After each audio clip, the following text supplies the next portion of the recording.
démarre en trombe pour une émission spéciale automobile Germanie.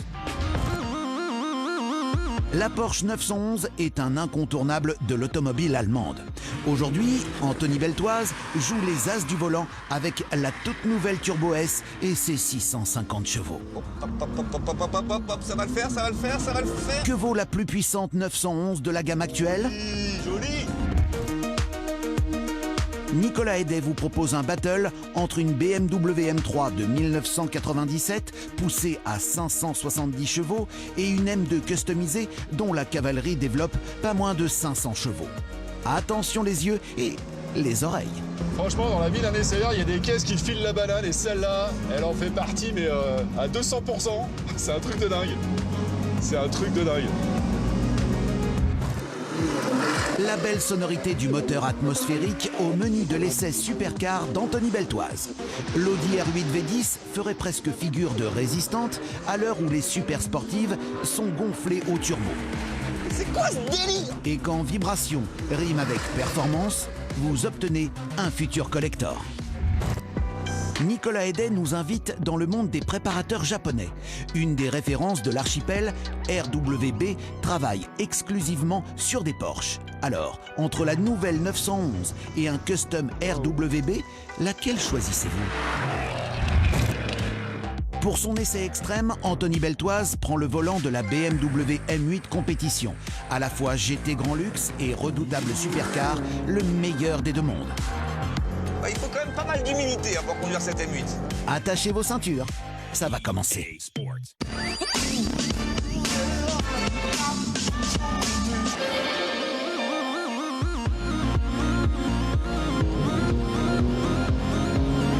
Salut à tous. Aujourd'hui, j'ai entre les mains la voiture de sport la plus célèbre au monde, la Porsche 911. Et dans sa version la plus puissante, la Turbo S, 650 chevaux. Ça cause, non? Et alors, avec de telles performances, c'est sûr que cette Turbo S rentre dans la catégorie des supercars, mais des supercars faciles. Et oui, c'est ça la grande force de Porsche, c'est la performance et la polyvalence.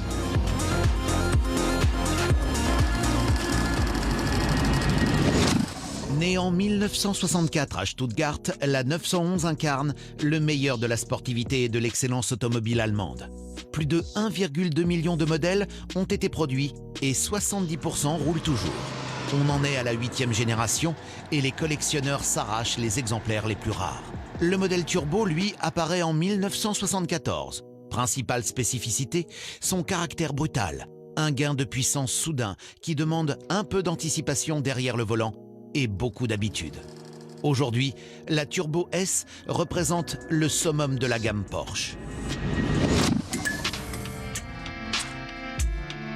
La ligne d'une 911 est indémodable, intemporelle, identifiable. Son esthétique en fait d'ailleurs son succès depuis 57 ans. La Turbo S est reconnue pour sa fluidité et ses multiples appendices aéros. Bon, c'est vrai que comme ça, au premier coup d'œil, c'est pas évident de faire la différence entre la Turbo S et la 911 Carrera. Néanmoins, il existe quelques petits détails qui permettent de les différencier. Ça se passe notamment au niveau de l'aile arrière. On a cette énorme prise d'air qui permet d'envoyer justement un maximum d'air en direction des deux gros turbos. Toujours à l'arrière, on a cet aileron. Souvenez-vous, par le passé, il était quand même beaucoup plus imposant. Là, finalement, il est plus discret. Je trouve qu'il s'intègre mieux aux lignes de la voiture. Et enfin, petit regret, c'est le flat 6, 3,8 litres. Il n'est pas visible, mais il est là, bien au chaud, derrière les grilles. Autre signe distinctif, ses ailes arrière sont élargies. Quant aux disques de frein en céramique et les étriers, ils sont si grands qu'ils rendent la voiture presque intimidante.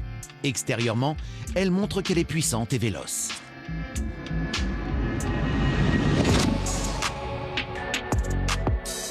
À bord, la Turbo S, c'est la vitrine technologique de Porsche. La qualité d'assemblage est irréprochable. Alors, au niveau de la planche de bord, on a ce large écran horizontal qui s'intègre parfaitement bien, je trouve.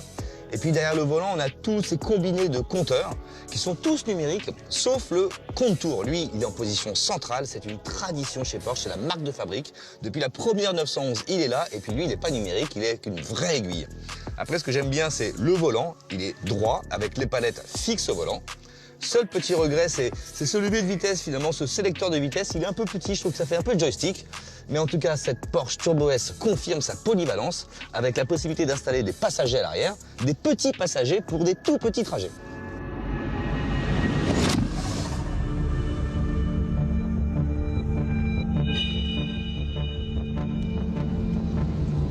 Porsche annonce le 0 à 100 en 2 secondes 7. C'est juste ahurissant. Donc là, nous, justement, on va en profiter pour le tester. Ce fameux système de départ, le launch control. On a une piste très humide. Ça m'étonnerait qu'on arrive à descendre en dessous des 3 secondes. Mais justement, c'est un bon test, voir comment l'électronique va gérer le patinage sur une piste hyper glissante. Donc pied à fond sur l'accélérateur, j'ai un petit affichage hold qui me dit que je suis en procédure launch control, c'est parti, j'ai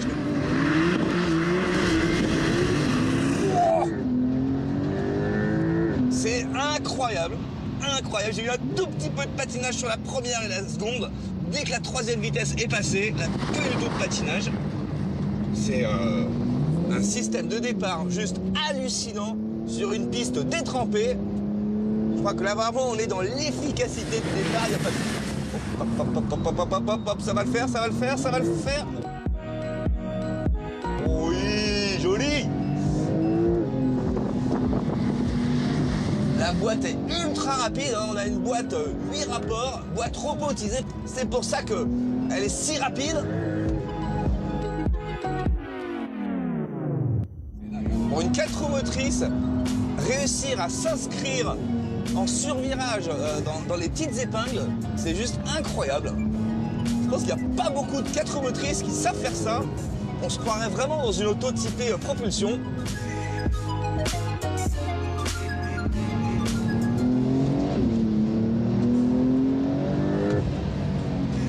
Le moteur 650 chevaux.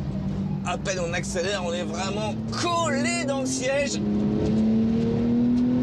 Ah, puis il y a un couple. Le couple est juste phénoménal. Ça reprend dès 1800 tours. C'est-à-dire que dès 1800 tours, le moteur vous colle dans le siège. Et ça jusqu'à 7000 tours. Donc c'est quand même des hauts régimes, hein, 7000 tours pour un moteur biturbo. Ça commence à causer là aussi.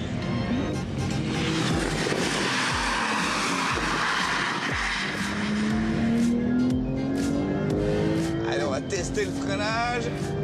Vitesse de pointe 183 km/h, debout sur les freins. Ah, je prends un peu l'ABS. Ah, j'ai micro-blocage au niveau des roues avant. Mais franchement, c'est normal, hein, avec une piste aussi mouillée. Je pense qu'il n'y a pas beaucoup de voitures qui peuvent freiner aussi tard que cette Turbo S. De toute façon, le freinage, c'est vraiment la grande force de chez Porsche.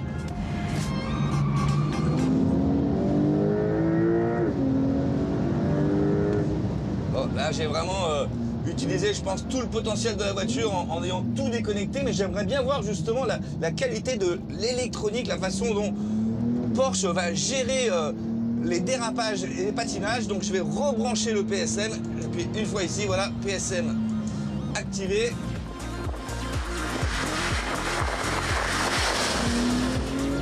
Dès qu'on prend un tout petit peu d'angle, il y a l'électronique qui rentre en jeu. Bah, du coup, là, il y a beaucoup moins de glissade. On est beaucoup plus dans l'efficacité, dans la maîtrise. C'est, pour moi, moins rigolo à conduire, mais sans aucun doute beaucoup plus efficace pour le chrono.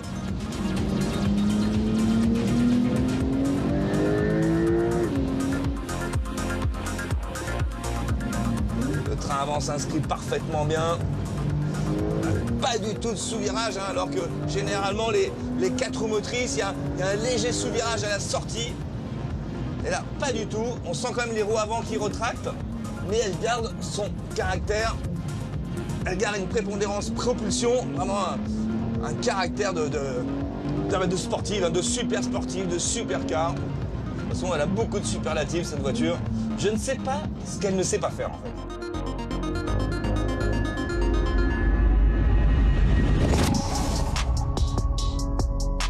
Comptez plus de 221 000 € pour cette supercar à tout faire, un prix pas si déraisonnable lorsque l'on sait qu'une Porsche, surtout une Turbo S, c'est comme un tableau de maître. Elle prend de la valeur avec le temps. En attendant l'arrivée de la future GT3 RS, la plus radicale de la gamme, on peut dire qu'avec cette Turbo S, Porsche se place au sommet de la pyramide des constructeurs de super sportives accessibles. Accessible en termes de conduite, je précise, pas trop en termes de prix. Bref, en tout cas, moi je trouve que Porsche a fait une copie parfaite, aucune fausse note. Certains diront peut-être qu'elle manque un peu d'extravagance, comme ses concurrentes Lamborghini, McLaren, Ferrari. Mais moi je trouve qu'au contraire, cette sobriété, on ne sait pas que derrière cette voiture se cache une véritable supercar, avec des sensations et un plaisir de conduite immense. Purchase your beats today.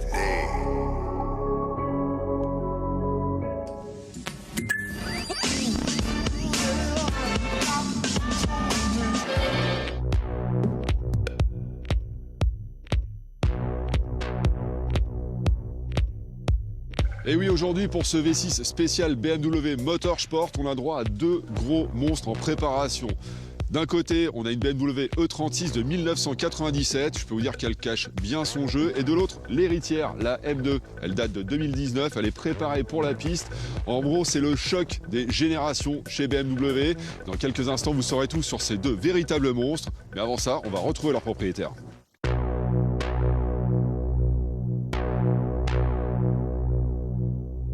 Franck, tu ouvres le bal avec cette M3 E36, elle est de 1997. Ouais. Franchement, quand on la regarde comme ça, je pourrais presque te dire, on dirait une 325 TDS, quoi. C'est un peu ça. Franchement, elle est hyper classique, il n'y a rien qui dépasse, elle est dans son jus. Full stock Ouais, à alors, l'extérieur. Effectivement, par contre, il y a un petit truc, la couleur. Il paraît que c'est rare, cette couleur. Oui, c'est une couleur allemande, il n'y en a que 22 dans le monde. Ça, pour les collectionneurs, ça peut être pas mal, quand même. Ouais. Et puis moi, j'ai vu une autre chose, les phares là, c'est pas d'origine, ça. Non, ça c'est juste pour la remettre au goût du jour, c'est les Angel Eyes avec la signature, le petit cercle tout autour. C'est plus joli, ouais, c'est vrai que plus joli. ça doit bien lui aller de nuit. Les jantes, tu l'as... Je l'ai acheté comme ça, elle était déjà chaussée comme ça. En fait, on a vraiment, on pourrait s'y méprendre, c'est un vrai slipper, on se rend pas compte. Moi, j'aimerais quand même savoir, qu'est-ce que tu as changé sur cette voiture? Ça se passe sous le capot. Tu me montres? Oh, pas de problème. Ah bah voilà, effectivement. Oui, là, il n'y a plus trop de place pour passer la main, en fait, c'est impressionnant. C'est sûr. Donc on retrouve, c'était un 3,2 litres d'origine, le 600 litres 3,2 litres. Voilà, c'est un M3 à la base, Ouais. 3,2 litres et là-dessus, on a greffé un kit compresseur, on a changé tout l'intérieur du moteur, D'accord, ouais. abaissé les compressions. Alors ça, t'es passé par plusieurs préparateurs pour ça? Oui, donc c'est PF Motorsport qui a fait le kit compresseur et puis MTR qui m'a fait la gestion. Du coup, à la base, on a de mémoire 321 chevaux sur cette M3. Oui. Et là, on monte... Là, grâce à la gestion, on est passé déjà en fuel flex, donc ça me permet de rouler à l'éthanol. Alors juste pour rappel, l'éthanol, on est à 110 en termes d'indice d'octane. C'est ça. Ça ça. permet de gagner un peu en puissance sur les Voilà, voitures. c'est-à-dire qu'on peut mettre un peu plus d'avance sur le moteur pour gagner des chevaux. Et du coup, combien tu as gagné au final en termes de puissance? Au final, on tourne aux alentours de 570 chevaux. 570 chevaux dans une E36 de 97. Mais avant de monter à bord de ce slipper, allons jeter un coup d'œil à la M2. Car contrairement à la M3 que nous venons de découvrir, cette M2 est tout simplement bestiale. Bonjour David. Bonjour Nicolas. Tu es le propriétaire de cette magnifique M2. Alors tu es aussi dirigeant de DM Performance. Oui. T'as fait un petit peu de boulot dessus quand même là, non? Oui, un petit peu. C'est hallucinant. Franchement, moi j'adore déjà le style extérieur, la couleur que vous avez mis là. Ouais. C'est quoi? C'est de la peinture ou du covering? C'est un covering. Donc on retrouve vraiment l'esprit, les couleurs de Motorsport. C'est ça, tout à fait. Vous êtes inspiré de quoi là? Parce qu'elle a l'air d'avoir vécu. On s'est un peu inspiré d'une voiture qu'aurait fait par exemple les 24 heures du Mans, une voiture de course avec l'effet un peu noir autour des jantes, autour des roues, des passages de roues, comme si elle avait roulé très longtemps et qu'elle sortait tout juste d'un circuit. Franchement, c'est magnifique. Moi, j'aime beaucoup. Alors, tu as fait d'autres choses. Je vois déjà juste le capot avant. Il est pas. T'as pas ça sur la M2? Non, c'est pas le capot d'origine, c'est un capot style M4 GTS avec un bossage très particulier qui est propre aux versions CS de BMW.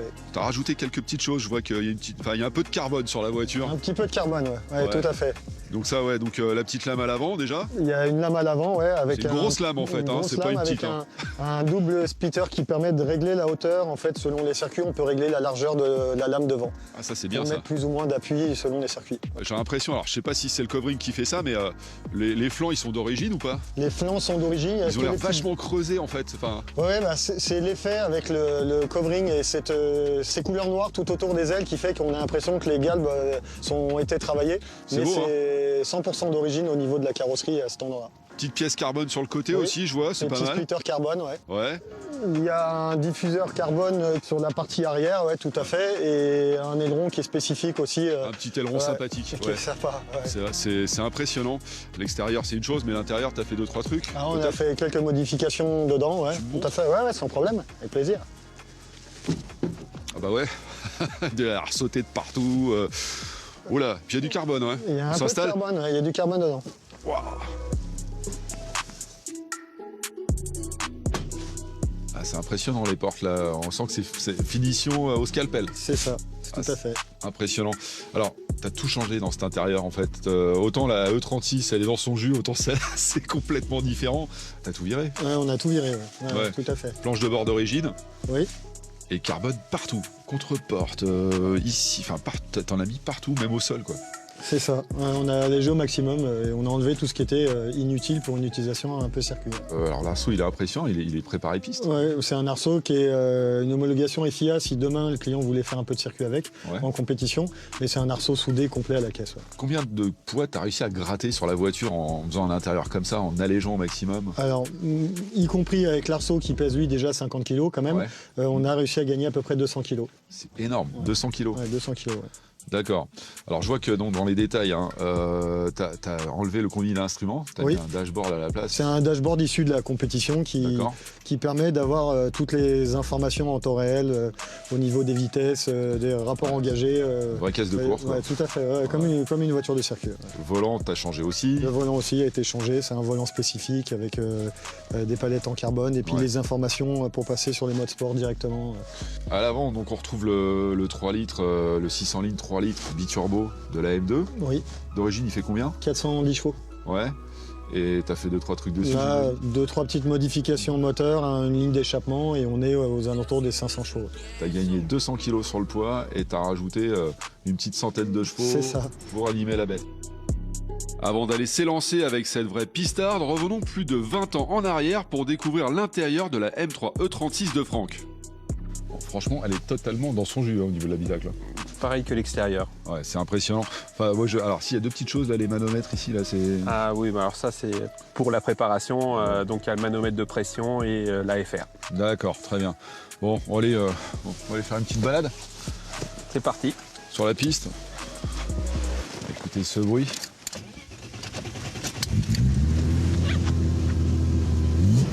Ah là là. Le 6 en ligne. Qu'est-ce que c'est bon.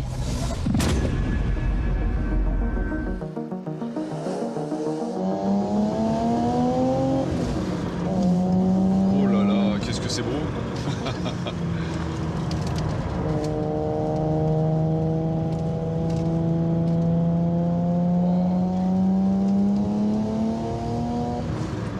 Qu'est-ce que ça manque ce bruit de moteur 6 cylindres en ligne de chez BM aujourd'hui.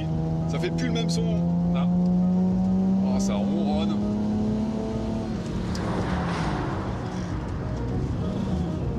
Ah, t'as fait un truc sur les freins, non? Oui. Pour arrêter la cavalerie, il faut mieux mettre des gros freins. Ouais, t'as mis les plus gros freins, t'as... Oh, ça prend des tours, dis donc, c'est chouette. Vraiment, c'est la M3 qui est sublimée totalement, quoi. C'est ça. On garde le caractère et on en met un peu plus.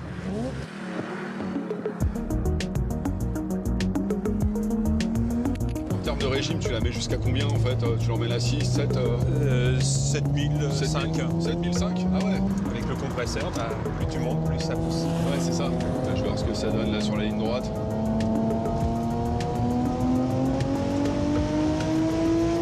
Ah ouais.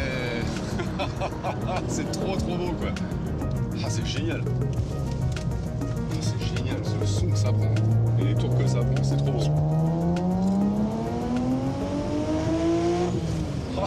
J'adore.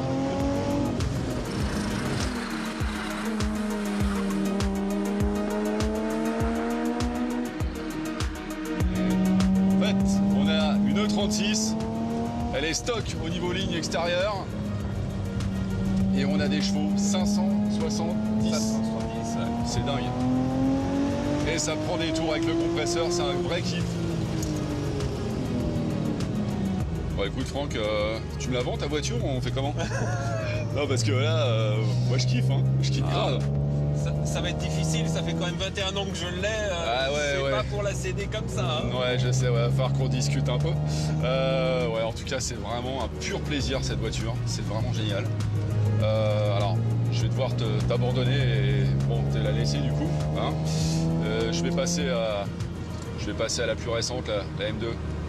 Ah, c'est autre chose. C'est autre chose, on va voir ce que ça donne. Différent. Merci à toi en tout cas, c'était cool. C'était vraiment un grand plaisir. Oui, parce que j'ai beau kiffer grave cette M3 en mode old school, j'ai hâte de voir comment marche la M2 de compétition de David.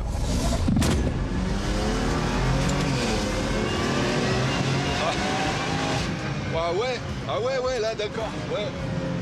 Ah bah là, ok, tu m'expliques là parce que t'as fait 2-3 trucs. On a travaillé sur les amortisseurs, on a travaillé sur le freinage. Ouais. Et on a, comme tu peux le voir. Oh la vache, purée, c'est impressionnant. Au niveau des freins, on a, j'ai rarement eu ça, ça pousse putain. On a des ça kits pousse. spécifiques. Et on a fait tout un setup suspension sur mesure avec des coupelles réglables et des tirants issus de la course en fait. C'est impressionnant la poussée qu'il y a, freinage, tout, c'est waouh. Le moteur t'atteint, tu me disais 500 chevaux, c'est ça? Ouais. Ça crache derrière, c'est hallucinant. Et t'as un autobloquant, c'est ça? Un autobloquant de GT4 en fait. D'accord.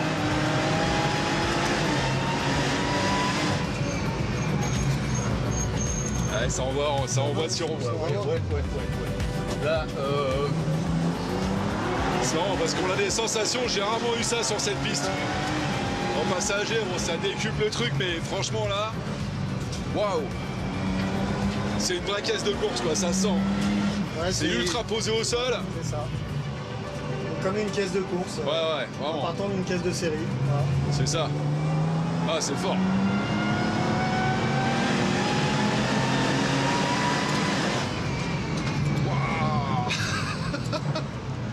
L'avantage avec le moteur biturbo, c'est qu'il y a du couple relativement tôt, donc ça permet de voler tout tôt. le temps, ouais.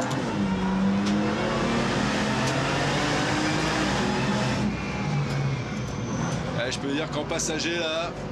Il y a de la sensation. Ah ouais, t'en as plein là. T'as tout ce qu'il faut. Putain. Génial. Bon, passe le volant. Ouais, vas-y, c'est parti. Aïe, ça va être bon ça. Ça va être bon ça. Ah ouais, c'est trop bien. On se sent vraiment... ça obéit vraiment au millimètre quoi.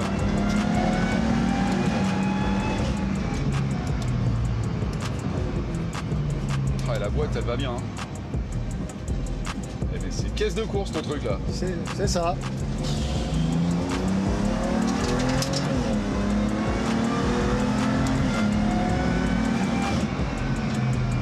En fait j'ai l'impression de freiner 10 fois trop tôt mais bon, qu'est-ce que tu veux hein. Elle réagit tellement bien, c'est hallucinant. Ouais, tu sens qu'elle a envie de déconner de l'arrière hein, tout de suite, hein, ça se sent. Ça accompagne tout de suite. C'est ça. Oh là là, qu'est-ce que c'est cool. Qu'est-ce que c'est cool.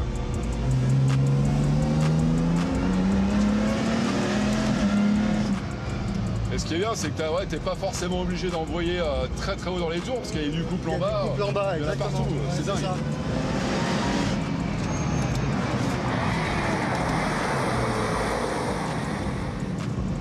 Oh le kiff.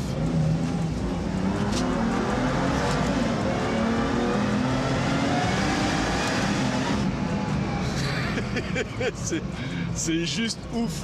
Oh là là.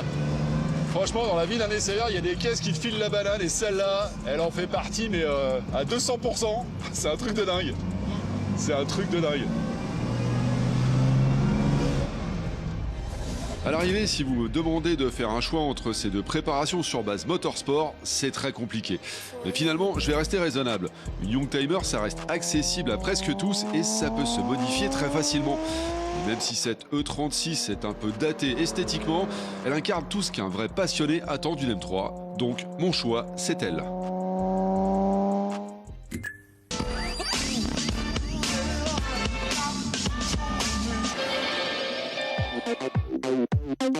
Dans le monde des supercars, qui aurait parié sur une marque généraliste comme Audi? Et pourtant, cela fait 10 ans que sa R8 est entrée dans le cercle fermé des super sportives.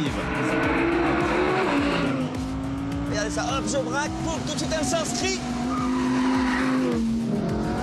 Un look reconnaissable et des performances qui versent entre technologie et tradition. La tradition, oui. Car cette R8 Performance est dotée d'un bon vieux moteur atmosphérique V10 à l'heure où le turbo est roi chez les concurrents. Mais la poussée que je prends, mais c'est quoi ce délire? Avec une telle motorisation, la R8 revendique son caractère bien trempé. Mais cette version anniversaire de 620 chevaux est-elle la plus radicale de la décennie?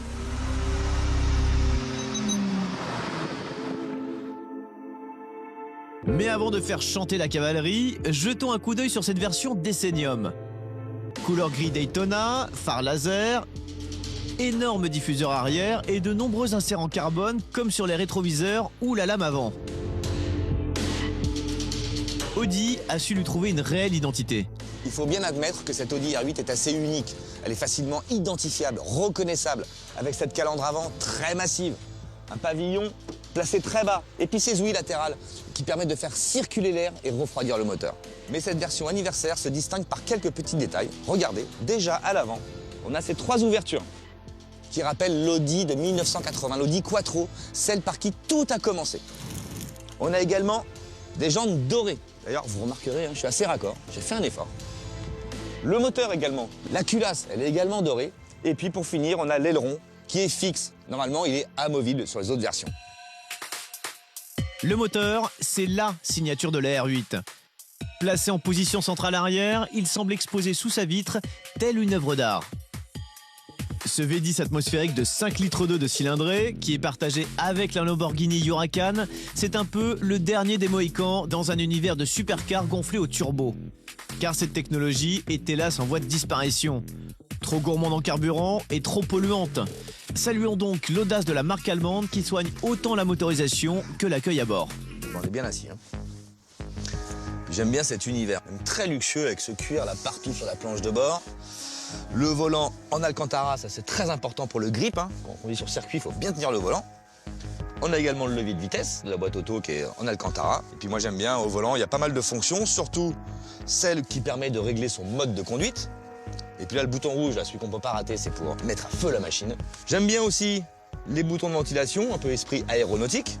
Et puis pour le confort, dans l'appui-tête sont intégrées directement les enceintes. Ça c'est pas mal. Souffle rauque dès le démarrage, le V10 Atmo ne demande qu'à s'époumoner. Alors moi, ce que j'aime bien faire pour découvrir une supercar, c'est commencer tout de suite par un 0 à 100 avec la procédure Launch Control. Donc ça, c'est pas compliqué. On se met en première, à l'arrêt. On appuie sur ce petit bouton qui nous dit qu'on est en mode performance. À fond, pied gauche, à fond sur la pédale de frein. Pied droit, à fond sur l'axel. Système Launch Control activé. Et 100 km/h en 3 secondes pile. Le châssis est composé à 80% de carbone et d'aluminium.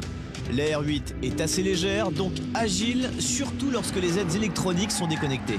Je vais tout déconnecter en appuyant sur le bouton off ici, qui va donc m'enlever le contrôle de stabilité.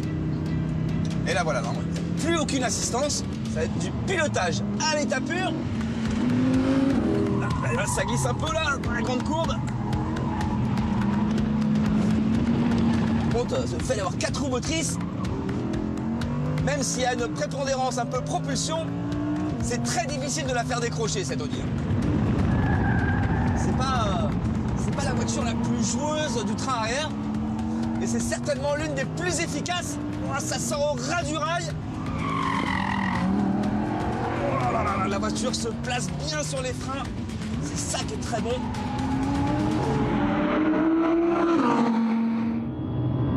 La ligne droite du circuit de Trump avalée à plus de 225 km/h. Je peux vous dire, je connais bien le circuit. Il n'y a pas beaucoup d'autos avec laquelle je dépasse 210 km/h et là on a fait 225. Rien de tel que l'Atmo. Plus sonore, plus linéaire et plus savoureux à chaque changement de vitesse.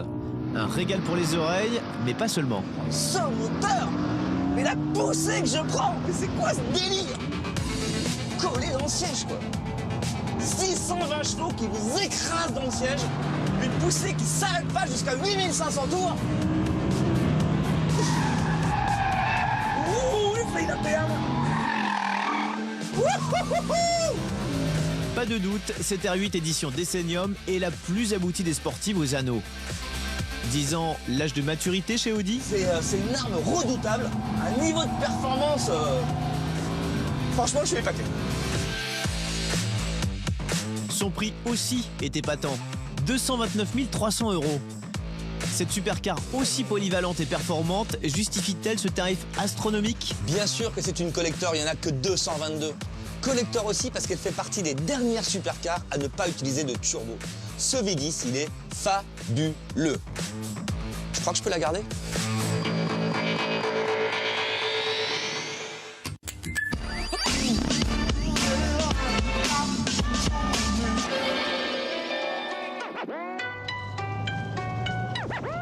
Alors ce qui est quand même dingue chez Porsche, c'est qu'à chaque nouvelle génération de 911, on se dit c'est pas possible, ils pourront pas faire mieux. Eh ben si, à chaque fois, c'est toujours mieux. Et si je suis à bord de cette nouvelle 911 aujourd'hui, c'est pour vous emmener chez un préparateur dans la région de Reims, qui est spécialisé dans la customisation de 911, mais voilà, un peu ancienne et surtout un peu japonisante. Ça coûte quand même le même prix que celle-là, et le but de ce V6 Custom, si vous voulez, c'est de savoir ce soir avec laquelle je vais rentrer chez moi. C'est parti.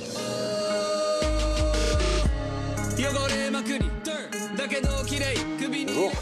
Bonjour, Nico, Mathieu, EasyCar, RWB. Ici, on trouve des voitures de sport de toutes marques, mais surtout des Porsche à perte de vue. Normal, EasyCar est l'importateur exclusif de la griffe RWB en France. Comprenez Rao Welt Begriff. Derrière ce nom se cache un préparateur japonais, que dis-je, un véritable artiste qui transforme la plus célèbre sportive en œuvre d'art. Akira Nakai-san travaille essentiellement chez lui au Japon, mais il se déplace aussi en personne pour superviser et finir ses créations, ce qui crée toujours un événement. À l'origine de RWB en France, deux passionnés de Porsche, Adrian et Mathieu. Moi, ce qui me frappe, par rapport à des kits comme Liberty Walk, par exemple, qu'on connaît bien, en V6 notamment, je trouve que c'est vachement plus fin que ce qu'on trouve sur certaines voitures type GTR ou autre. C'est justement pour ça que c'est lui qui dépose, il garde une qualité constante dans la finition des kits. Ouais. Vous avez fait quoi en plus de ça? Alors on prépare tout le châssis, l'intérieur, moteur, tout ce qui est les parties suspension. Ouais. Les freins aussi, c'est une adaptation de freins 997. D'accord, sauf qu'on est sur une 964. D'accord, ils ont mis des freins d'une Il y a plusieurs générations. Deux générations avant. Il y a plusieurs générations dans la même Porsche. Plutôt sympa, hein. Comme ça tu te fabriques ta Porsche à toi, en fait, c'est ça. On prend le meilleur. Je regarde un peu l'arrière parce que l'aileron, moi, il m'impressionne. Il y a une force d'appui importante là-dessus ou c'est juste esthétique? Non, il y a vraiment une force d'appui, c'est vraiment pratique. On le sent d'ailleurs, ça... Ouais, ça pose, faut poser un peu l'arrière. C'est une propulsion, la voiture? Non, celle-ci, c'est une 4 roues. D'accord. Donc c'est un choix qu'on a fait, mais on peut faire sur n'importe quel modèle. Ouais, c'est plus facile à maîtriser les 4 roues, c'est sûr, mais pour les puristes, il y en a qui veulent sans doute la propulsion. Le moteur, donc c'est 964. Alors, là, on est sur une base de moteur d'origine en 3.6. Ouais, donc 250 chevaux d'origine, ouais. Donc, mais vu qu'elle est typée piste, ça nous a manqué un peu. Ouais. Donc, on va repartir sur peut-être turbo, compresseur ou voire moteur 997, on va voir. 997 tant qu'à faire, on met du moderne dans l'ancien et tout, c'est un beau Lego votre truc, c'est sympa, non? Ouais, on se fait plaisir. Alors ouais, il y a juste une dernière chose que je viens de voir là, c'est quoi? C'est un bouchon de champagne? Eh ben en fait, la voiture a été faite en Champagne, au Reims ici, la capitale du Champagne. La voiture s'appelle Champagne et quand on a évoqué le nom, puisque chaque voiture qu'Akira Nakai-san fait ont un nom, il a pris un bouchon, il l'a mis ici et voilà, ça fait la marque de fabrique. Il a bon goût ce Nakai-san, franchement. Alors du coup celle-là on peut pas l'essayer, enfin elle est pas prête quoi. Pas tout de suite. Ouais. Pas tout de suite. Par contre si tu veux, rejoins-moi devant, je te réserve une petite surprise. C'est sympa ça. Allez. Q Trucks. Bon, va falloir qu'elle soit bien parce que celle-là, elle est vraiment pas mal du tout quand même. Hein. La mienne, hein. Ah, elle est pas mal. Waouh. Ah, j'avoue que visuellement, c'est quand même super sympa, ouais. Je préfère largement celle-là à l'autre. Elle est moins typée sport, celle-là. Alors, c'est moins typée sport, c'est vraiment une voiture faite pour rouler tous les jours, se faire plaisir. Oh, c'est notre deuxième RWB française qui s'appelle Bourgogne. Bourgogne, la classe. Alors, comme tu le sais, dans V6 Custom, là, dans celui-là, le but, c'est soit je pars avec celle-là, soit je pars avec la mienne. Ouais. On essaye. Il y a du challenge parce que celle-là, elle est extraordinaire quand même, la nouvelle. Ouais, c'est sûr. Mais je pense que tu seras pas déçu. Bon, allez, c'est parti. Allez. Ah ouais, déjà, le son, c'est pas pareil. C'est bizarre, hein. J'ai pas l'impression que ce soit... Allez, ça, c'est le pur son Porsche, quoi. C'est le pur son Porsche. Oh là là. Le kiff. Pour rappel, la belle Bourgogne, là, c'est le même tarif que la nouvelle 911, 150 000 €. Alors, premières impressions.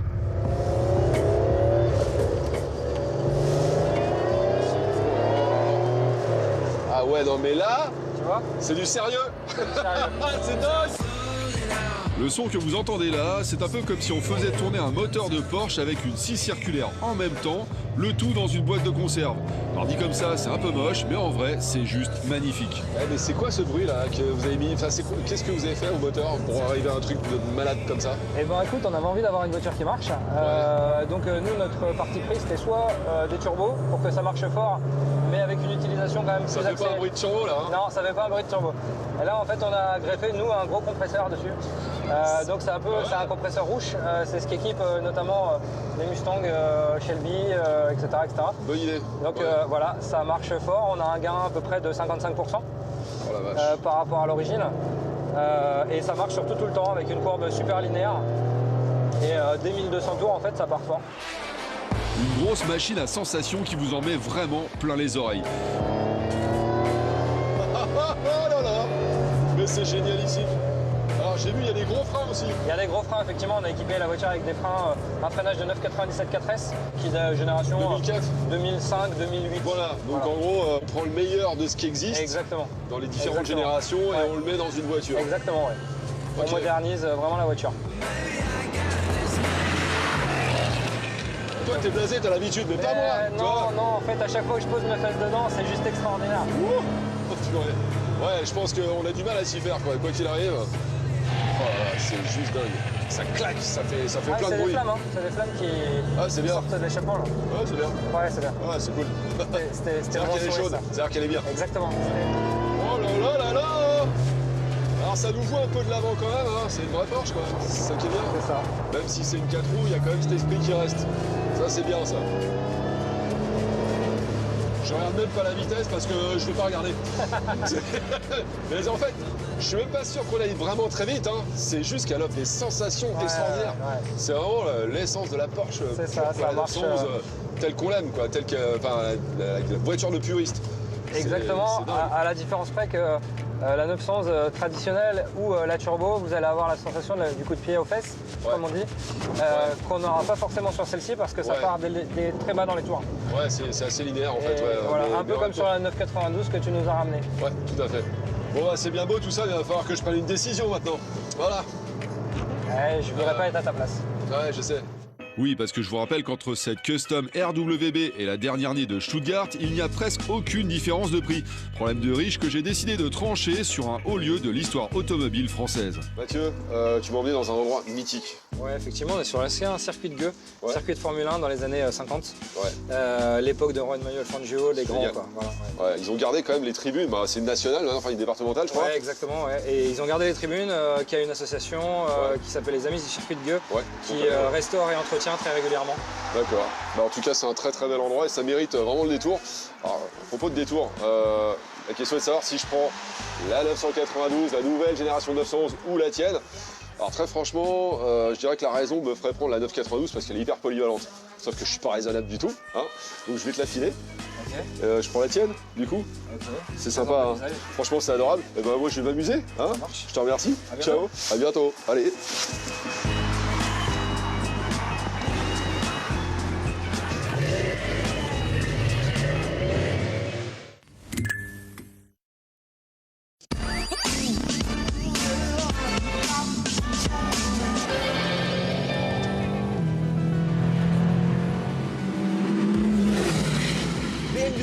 est sans doute l'un des derniers constructeurs à ne pas proposer de véritables supercars dans sa gamme.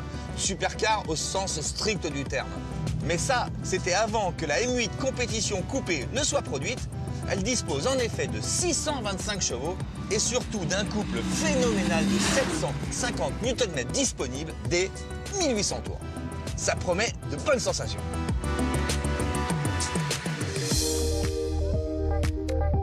À l'origine, la M8, c'est le vaisseau amiral de la firme bavaroise. Un modèle haut de gamme, ultra confortable, taillé pour les longs parcours. En passant entre les mains des ingénieurs du département Motorsport, cette M8 compétition bascule dans l'univers de la pure sportivité, avec un V8 4 litres 4 biturbo, le châssis spécifique repris à la M5 compétition et une foule de paramétrages pour transformer cette diva de la route en reine de la piste. Non mais regardez la taille de ce coupé, c'est immense, c'est un véritable paquebot. Cette M8 compétition mesure 4,87 m de long. Mais ce que je trouve absolument remarquable, c'est que pour un tel volume, eh ben finalement je la trouve élégante, raffinée, et puis je la trouve aussi agressive. Regardez sur la face avant, on a plein de petits éléments en carbone.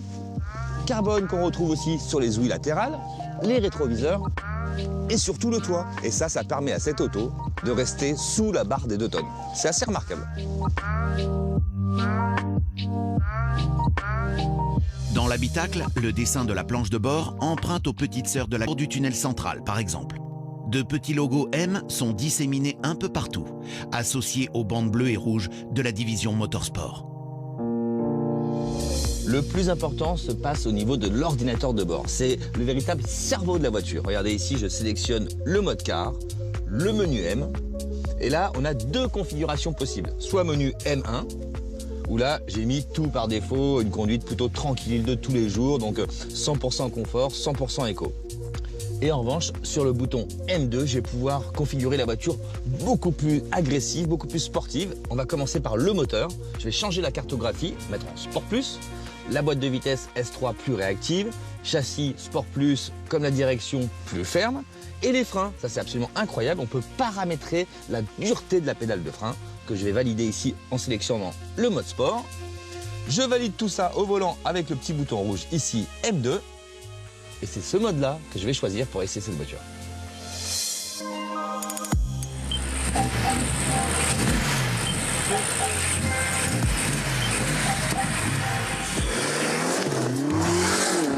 Il y a une technologie dans cette M8 qui m'intéresse tout particulièrement, c'est sa transmission MX Drive. C'est-à-dire que c'est une transmission qui est débrayable. On peut passer du mode 4 roues motrices au mode 2 roues motrices, 100% propulsion. Et pour ça, c'est assez simple. Il suffit de déconnecter l'anti-patinage en appuyant ici sur le bouton. Vous allez voir s'afficher à l'écran configurer MX Drive. Et là, regardez, je peux passer en 100% propulsion, les 625 chevaux au roue arrière. C'est parti! Et là, on est dans la véritable ADN BMW, parce que pour moi, une BMW, c'est avant tout une propulsion.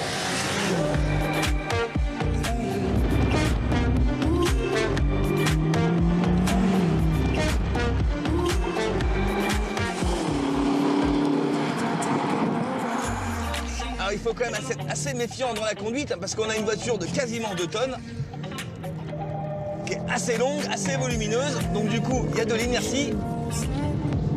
Il faut avoir plutôt le pied léger sur l'accélérateur.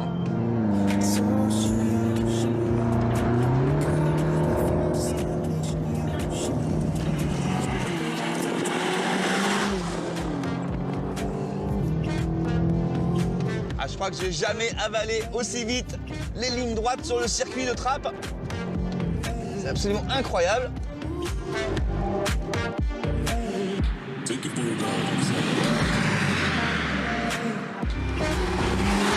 La voiture est vraiment typée sportive, c'est-à-dire qu'elle n'est pas trop pataude.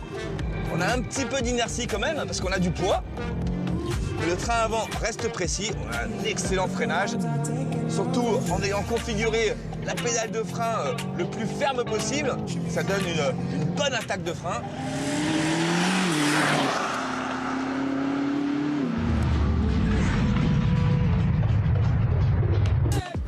Ce qui est assez surprenant, c'est la fermeté du châssis.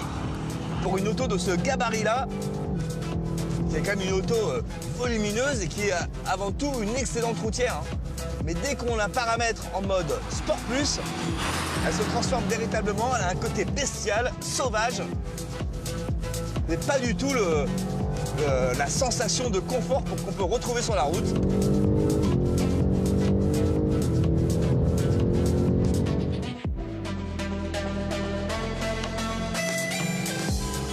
Cette sensation aussi de pousser avec le V8 biturbo, ça vous colle dans le siège.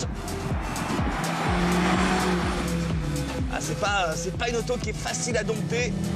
Ça nécessite une grande concentration, une grande vigilance. Parce que les 625 chevaux, je peux vous dire, ils sont pas faciles à maîtriser. Il faut quand même pas mal d'humilité pour conduire cette M8.